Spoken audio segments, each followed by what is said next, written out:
বৈধভাবে বাংলাদেশ ঘুরতে গিয়ে বাংলাদেশিদের হাতে অপহরণ এক ভারতীয় নাগরিক। মুক্তিপণ হিসেবে 1 লক্ষ টাকা দাবি অপহরণকারীদের।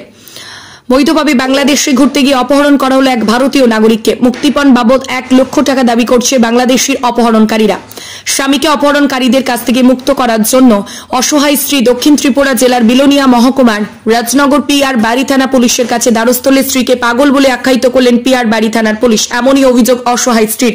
এখন প্রশ্ন হলো, পুলিশ কি এখন ডাক্তার হয়ে গেছে? শুধু তাই না, স্ত্রীকে পাগল বলে আখ্যায়িত করার পাশাপাশি গালিগালাজ অপহরণকারীদের মুক্তিপণ দিয়ে দেওয়ার জন্য পরামর্শ দেয় বলে অভিযোগ উঠেছে পুলিশের বিরুদ্ধে। অবশেষে পুলিশের সাহায্যের সহযোগিতা না পেয়ে আমাদের সংবাদ প্রতিনিধির সামনে কান্নায় ভেঙে পড়েন অসহায় স্ত্রী। বিচার চাইতে গেলেই পুলিশ স্ত্রীকে ধরিয়ে দিচ্ছে পাগলের সার্টিফিকেট। জানা যায়, দক্ষিণ ত্রিপুরা জেলার বিলোনিয়া রাজনগর আড্ডি ব্লকের অন্তর্গত রাধানগরের বাসিন্দা চাই লাফরু মগ বিলোনিয়া আইসিপি দিয়ে পাসপোর্ট নিয়ে বৈধভাবে বাংলাদেশে ঘুরতে যায় গত 13 সেপ্টেম্বর। বুধবার বাংলাদেশ থেকে তার বাড়িতে ফেরার কথা ছিল, কিন্তু বাড়ি ফেরার সময় বাংলাদেশ অপহরণ হয় চাইল আফরু মগ। এরপর বুধবার ভোরে চাইল আফরু মগের স্ত্রীর কাছে ফোন করে বাংলাদেশি অপহরণকারীরা 1 লক্ষ টাকা মুক্তিপণ দাবি করে।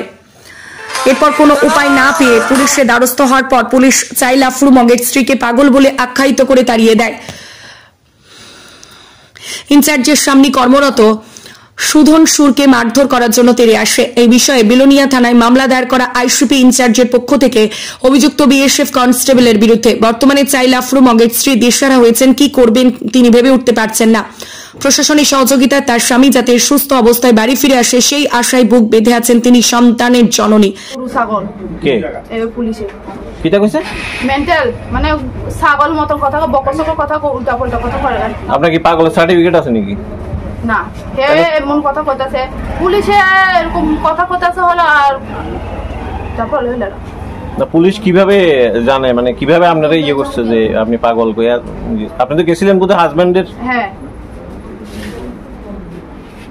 আর দেখো এটা আপনি ভাঙ্গা কইছিলেন তো? এমনি পরিষ্কার ভাবে কইছেন? পরিষ্কার ভাবে কই আছে। আমার লগে একজনও আসিল, ভালো করে বুঝাইছে, বয়স্ক মানুষ, তবু হ্যাঁ আমারে দুর্ব্যবহার করে ফাটাই দিছে।